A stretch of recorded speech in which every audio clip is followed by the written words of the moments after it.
श्री शिवाय नमस्तुभ्यम। हम सबको पता है कि गुरुवार की प्रदोष का बहुत ही विशेष सा दिन आ गया है। अभी गुरुजी की कथा चल रही थी बनारस में काशी विश्वनाथ की धरा पे, और उसी धरती पे गुरुजी ने इस 12 बेलपत्र को 3 भाग में बांट करके और गुरुवार की प्रदोष का ये बहुत स्पेशल, बहुत ही प्यारा सा उपाय बताया है।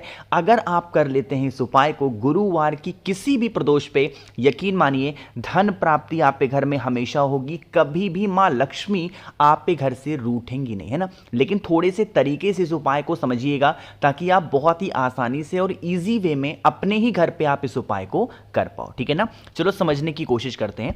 देखो, जैसे यहां पे आप सभी को तो बहुत ज्यादा मात्रा में बेल पत्र दिख रहा है, तो आपको भी ज्यादा मात्रा में ही बेल पत्र लेनी है। कितनी बेल पत्र लेनी है? आपको 12 बेल पत्र लेनी है। कितनी? 12 बेल पत्र गिन करके ले लेना, जो कहीं से कटा ना हो, फिटा ना हो, है ना। अब समझो, इन 12 बेल पत्र को 3 हिस्सों में बांटना है। कितने हिस्सों में बांटना है? 3 हिस्सों में। कैसे कैसे? जैसे यहां पे तो आपको सिर्फ 3 बेलपत्र दिख रहा है, 3 नहीं, आपको क्या करना है, उन 12 बेलपत्र को 4-4 हिस्सों में बांटना है। 4-4 हिस्सों मतलब 4-4 बेलपत्र करके 3 हिस्सों में बांटना है। अब बांटोगे कैसे? जो आपने 4 बेलपत्र अलग किए हैं, 4-4-4 करके 3 जगहों पे, उन 4 के चारों बेलपत्र की जो ठूठ होती है ना, डंडी होती है ना, उनको आपस में बांध लेना। तो कितने हो जाएंगे? एक में बांधोगे 4 बेलपत्र, दूसरे में बांधोगे 4 बेलपत्र, तीसरे में बांधोगे 4 बेलपत्र। कितने हो गए? ये 12 बेलपत्र आपके 3 हिस्सों में आ गए। अरे आ गए ना, तो आप भी इसी तरीके से कर लेना। फिर आपको शाम के टाइम पे प्रदोष काल में कब जाना है? शाम के टाइम पे प्रदोष काल में महादेव के शिवलिंग के पास चले जाना। और आपको पता है, जब हमारे घर की स्थिति किसी भी पॉइंट ऑफ व्यू से बहुत खराब चल रही हो ना, चाहे कोई से भी हमने दोष कर रखे हो या फिर घर में कोई प्रॉब्लम चलती है, तो सिर्फ और सिर्फ एक लोगों का ध्यान आता है, और वो होती है माता अशोक सुंदरी। पता है आपको ना। तो आपको क्या करना है, जो आपके पास में 12 बेलपत्र थे जिनको आपने 4-4-4 करके 3 भागों में बांट रखा है, उसे समर्पित करना है। कहां पे? माता अशोक सुंदरी के स्थान पे समर्पित कर देना, ठीक है ना। तरीका समझो। पहले उन हिस्सों में से एक हिस्सा समर्पित करोगे माता अशोक सुंदरी के स्थान पे। आप चाहो तो तीनों यहीं पे समर्पित कर दो, लेकिन मैं आपसे कहूंगा कि आप उन 3 बेलपत्र को पहले यहां पे समर्पित, 4 बेलपत्र को यहां पे समर्पित करना माता अशोक सुंदरी के स्थान पे। 4 बेलपत्र को माता के हस्त कमल पर, जिसे हम लोग क्या बोलते हैं, कटी भाग, देवी मां पार्वती का कौन सा स्थान है? यही तो होता है कटी भाग। तो आपको 4 बेलपत्र यहां पे चढ़ानी है।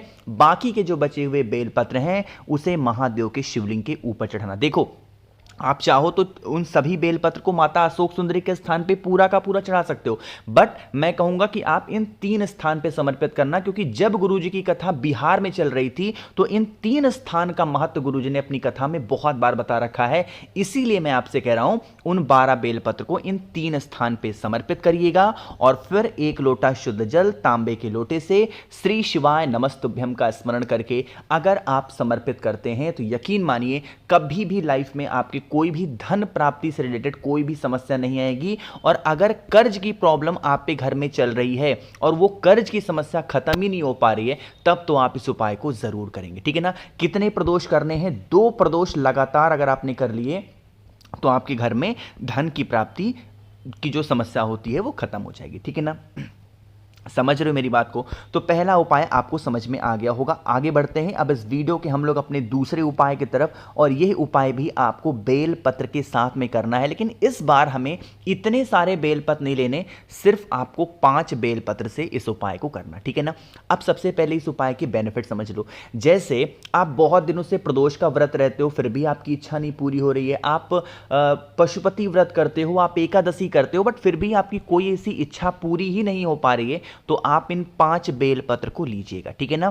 फिर से वही काम करना है, उन 5 बेलपत्र को लेके पहुंच जाएंगे महादेव के शिवलिंग के पास में। साथ ही साथ आप एक तांबे के लोटे में जल को भी जरूर भरना। अब मेरी बात समझिएगा। देखो, जैसे आपको पता होगा कि महादेव के शिवलिंग के ऊपर क्या है? पूरी उनकी फैमिली विराजमान है महादेव की। आप अपने साथ तांबे के लोटे में जल भी भर के ले जाना। यह उपाय करना कब है? शाम के टाइम पे प्रदोष काल में। सुबह इस उपाय को करने का जो मुहूर्त होता है वो नहीं होता है। प्रदोष के दिन प्रदोष काल में ही उपाय किया जाता है, तब आपको लाभ ज्यादा मिलता है। ठीक है ना, तरीका समझो। अब आपके पास में कितनी बेलपत्र है? आपके पास में 5 बेलपत्र है। ठीक है ना, गुरु जी ने अपनी बहुत सारी कथाओं में 5 स्थान का विवरण दिया है। सबसे पहला स्थान होता है विघ्नहर्ता भगवान गणेश, इनके स्थान पे समर्पित करना, जो कि शिवलिंग के राइट साइड होते हैं, है ना। दूसरी जो बेलपत्र होगी वो आपको समर्पित करना है भगवान कार्तिकेय के स्थान पे, जो कि शिवलिंग के लेफ्ट साइड होते हैं। जो तीसरा स्थान होता है महादेव के शिवलिंग के ऊपर, वो होता है माता अशोक सुंदरी का, तो तीसरी बेलपत्र माता अशोक सुंदरी के स्थान पे। जो चौथी बेलपत्र समर्पित करनी है जगत जननी जगदम्बा मां पार्वती के स्थान पे, यानी कि माता के हस्त कमल पर आपको चौथी बेलपत्र चढ़ानी है। और जो 5वीं बेलपत्र होगी वो महादेव के शिवलिंग के ऊपर चढ़ाना है ना। यहां पे चढ़ा दिया। जहां जहां पे भी चढ़ाओगे आपकी जो भी मनोकामना होगी, जो भी विशेष होंगी, शिव शंभु भोलेनाथ से आप अपनी मनोकामना कह देना, है ना। इतनी बातें समझ में आ गई हैं। अब क्या करना है, जो मैंने आप लोग को तांबे के लोटे में जल दिखाया है, आपको उस जल को उन्हीं 5 स्थान पे थोड़ा थोड़ा करके चढ़ाना है। कैसे चढ़ाओगे? सबसे पहले भगवान गणेश के स्थान पे, फिर थोड़ा सा जल भगवान कार्तिक के स्थान पे, फिर थोड़ा सा जल माता अशोक सुंदरी, फिर थोड़ा सा जल माता के हस्त कमल पे, और बाकी का बचा हुआ जितना भी जल है वो महादेव के शिवलिंग के ऊपर। जब जल चढ़ाओगे तो आप सभी लोगों को श्री शिवाय नमस्तुभ्यम का जप करके जल चढ़ाना है। लेकिन जब आप बेलपत्र चढ़ा रहे होते हो तब आपको अपनी मनोकामना, अपनी विशेष महादेव से कह देनी है। जो भी व्यक्ति शाम के टाइम पे प्रदोष के दिन, प्रदोष काल में इस उपाय को करता है, उनकी बरसों पुरानी जो मनोकामना होती है, जो विशेष होती हैं, वो शिव शंभु भोलेनाथ पूरी जरूर करते हैं। ठीक है ना, करना जरूर है। तो 2 उपाय आपको समझ में आ गए हैं। आगे बढ़ते हैं इस वीडियो के हम लोग अपने तीसरे उपाय की तरफ, लेकिन उससे पहले एक छोटी सी बात आप सबको बताना चाहता हूं कि आ रही है मासिक शिवरात्रि। कब है? 29 तारीख को है मासिक शिवरात्रि का बहुत ही पावन सा दिन। और सिर्फ मासिक शिवरात्रि के अवसर पर अब आपके पास में ऑफर आएगा। कब आएगा? सीधा दिसंबर के लास्ट में। तो अब आपको इस एक छोटी सी ऑफर की बात करते हैं। अगर आप मुझसे 7 मुखी रुद्राक्ष, जो कि धन प्राप्ति के लिए होता है, वो लेते हो तो इसके साथ में आपको 5 मुखी रुद्राक्ष फ्री दे रहा हूं। 3 मुखी रुद्राक्ष आपके बच्चों के लिए फ्री है। पूरे 108 कमलगट्टे की माला फ्री दे रहा हूं, और प्लस महादेव को समर्पित करने के लिए भस्म आपको फ्री दे रहा हूं। अगर इन सभी का लाभ उठाना है तो 29 तारीख रात 12 बजे तक आप मुझे मैसेज कर सकते हैं। 9005643345 ये मेरा व्हाट्सएप नंबर है। ठीक है ना, करिएगा मैसेज, मैं आपके घर तक 3 से 4 दिनों में पहुंचा दूंगा। ठीक, अब बात करते हैं इस उपाय की। देखो, जहां आपको पीला चंदन दिखाई देना, आपके माइंड में एक ही चीज होना चाहिए, उपाय किसके लिए होगा? लड़ाई झगड़े के लिए ना। घर में अगर क्लेश बहुत हो रहा है, बहुत लड़ाइयां हो रही हैं, घर से छुटकारा ही नहीं पा रहे हो, लड़ाई से छुटकारा ही नहीं पा रहे हो, तो आप करेंगे उपाय को। इसके लिए आपको जरूरत होगी किसकी? पीले चंदन की। ध्यान रखिएगा, जो पीला चंदन लोगे वो आपको ऐसे पाउडर के फॉर्म में लेना है, और तब इसका क्या बनाओगे? गाढ़ा सा पेस्ट बनाना, हल्का सा पानी डाल के। उसके साथ ही साथ आपको 3 बेलपत्र भी लेनी है ना। जो 3 बेलपत्र लोगे वो कहीं से कटा पिटा हुआ नहीं होना चाहिए।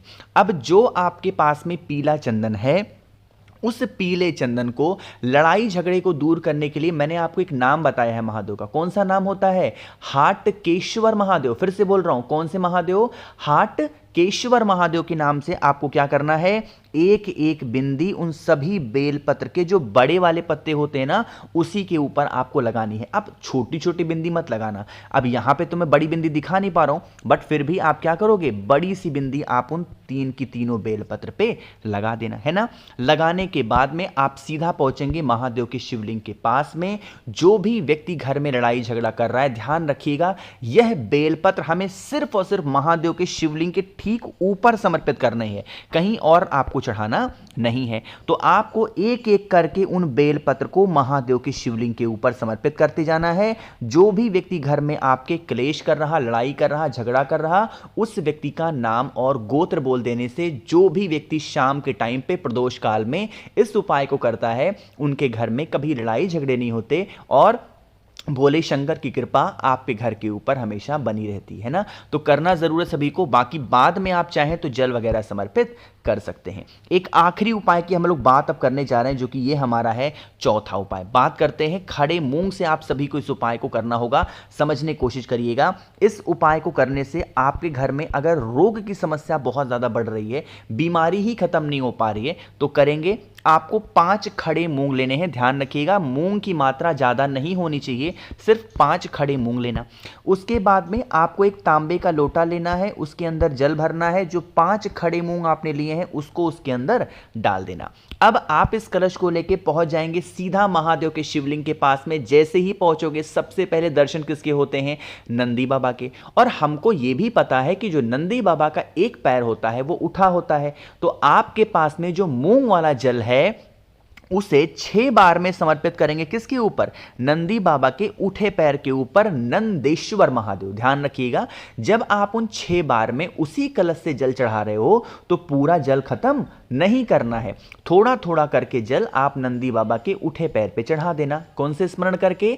नंदेश्वर महादेव। अब जो बाकी का बचा हुआ जल आपके पास में है, वो पूरा बाकी का बचा हुआ जल महादेव के शिवलिंग के ऊपर श्री शिवाय नमस्तुभ्यम का जप करके, और जो भी व्यक्ति घर में आपके बीमार है उसका नाम और गोत्र बोल देना।